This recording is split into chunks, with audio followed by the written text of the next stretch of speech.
ओम शांति।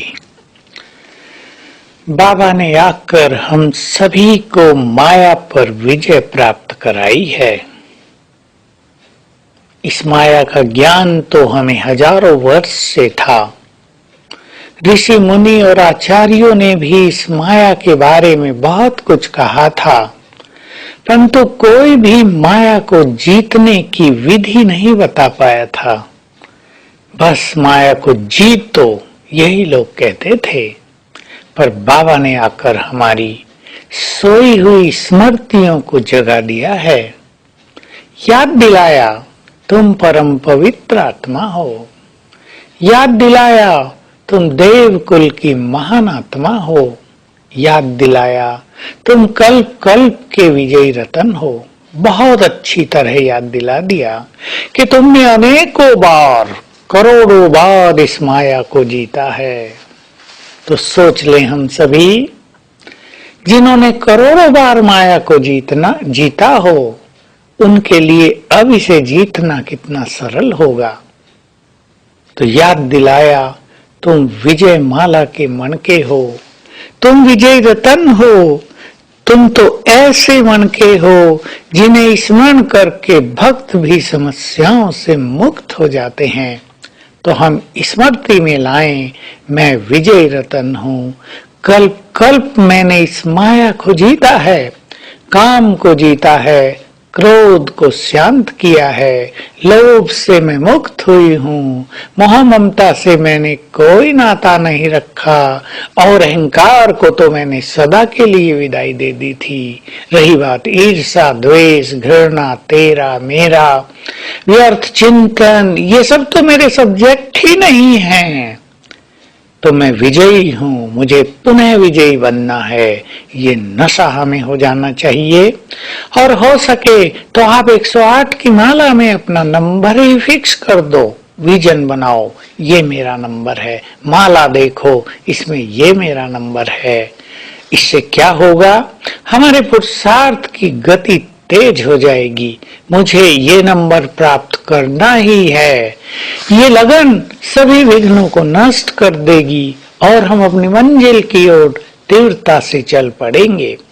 जितना जितना हमें विजय का नशा होता जाएगा, विजय रतन होने की खुमारी चढ़ती जाएगी, उतना उतना हमारे अंदर की सोई हुई शक्तियां जागृत होंगी और वो हमें माया को जीत पहनाने में बहुत बड़ी भूमिका निभाएंगी। तो माया को जीतने के लिए जहां श्रेष्ठ ज्ञान की आवश्यकता है, जहां योग बल की आवश्यकता है, वहीं तीसरी चीज स्मृति स्वरूप होने की भी आवश्यकता है। वास्तव में हमारी स्मृति स्वरूप स्थिति बहुत श्रेष्ठ स्थिति है। जब हमें स्मृति आ जाती है अपने भिन्न भिन्न स्वरूपों की, तो आज याद करेंगे बाबा ने मुझे तिलक दिया है विजयी होने का। विजयी भव, सीन सामने लाएंगे, बाप दादा सामने खड़े हैं, अपना वरदानी हाथ मेरे सिर पर रख दिया है, मस्तक पर तिलक लगाया और कहा बच्चे विजयी भव। ये पुराने संस्कार तुम्हारे नहीं हैं, तुम्हारे तो असली संस्कार देव संस्कार हैं। विजयी भव, स्वीकार कर लें, बाबा ने हमें माया पर विजय पाने का वरदान दे दिया है। अब हमारी जीत निश्चित है।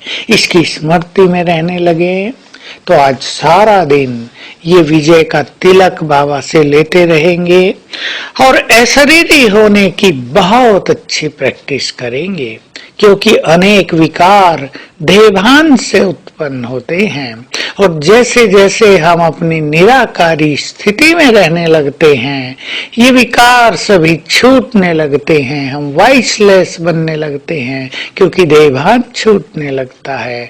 इससे व्यर्थ संकल्प भी छूटने लगते हैं।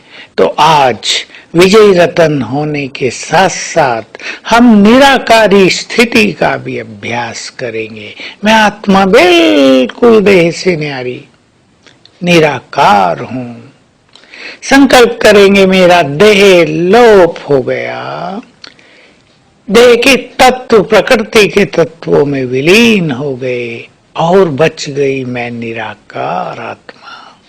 बस अपने स्वरूप पर बुद्धि को स्थिर कर देंगे तो सभी संकल्प इस स्वरूप में समा जाएंगे और हमारी स्थिति संपूर्ण रूप से निसंकल्प हो जाएगी। तो आइए आज से हम विजयी रतन बन जाएं।